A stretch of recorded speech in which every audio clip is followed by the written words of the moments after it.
ছট পুজো তো এলো আর চলেও গেল, কিন্তু আমার অবসেশন ঠেকুয়া নিয়ে যে কবে যাবে ভগবানই জানে। তাই আমি আজ আবার বসে পড়েছি ঠেকুয়া বানাতে। এখানে আমি 3 বাটি আটা নিয়ে নিয়েছি আর নিয়েছি 1 বাটি সুজি। এবার আমি দিয়ে দিচ্ছি একটু মৌরি, হাফ বাটি ডেজিকেটেড কোকোনাট, 3-4 চামচ মতন ঘি দিয়ে দিলাম। সব কিছুকে আমি একসাথে একটু মেখে নিয়ে এরকম একটা মণ্ড তৈরি হলেই আমাদের সব কিছু মিক্সিং রেডি।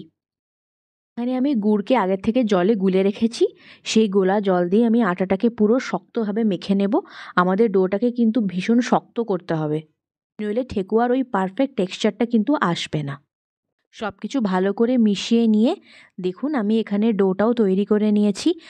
এখানে দেখুন আমি আঙ্গুল দিয়ে দেখাচ্ছি যে কতটা শক্ত ডো আমাদেরকে তৈরি করতে হবে।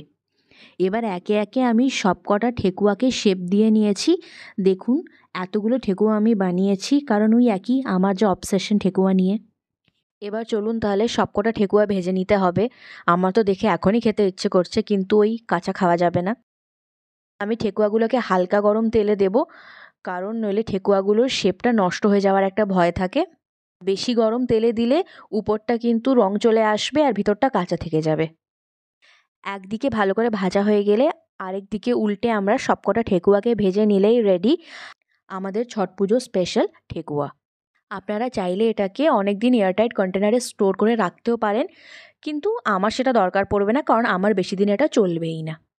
আমি আমার পেজে আগেও একটা ঠেকুয়ার রেসিপি দিয়েছি, যেটা আমি একটু অন্যরকম বানিয়েছিলাম। আপনাদের যদি এই রেসিপিটা ভালো লেগে থাকে তাহলে আমার পেজটাকে ফলো করবেন, কমেন্ট করবেন, ভিডিওটাকে লাইক করবেন। Thank you.